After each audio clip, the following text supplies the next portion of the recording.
Hey, it's me, Zay for Beeblebrox, the British Tech Guru. This is a Pi Pico. This is an HW131. This is a breadboard. Okay, now the breadboards are all made in China. Doesn't matter who you buy them off, they're all made in China. There we go, look.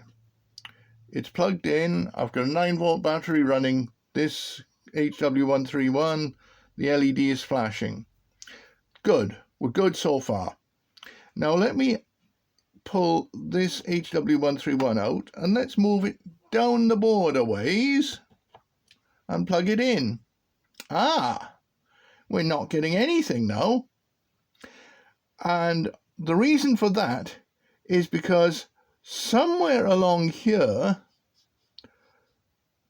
this board doesn't work.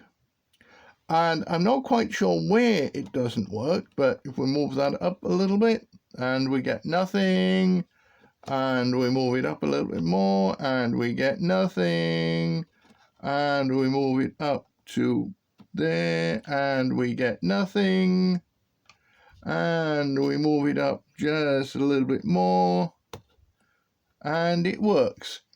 So basically I have got half a breadboard here. This is not ideal. I really don't know what the problem is. Well, I know what the problem is. I don't know what's causing it, what's caused it. But given that these breadboards are too expensive to be faulty like this,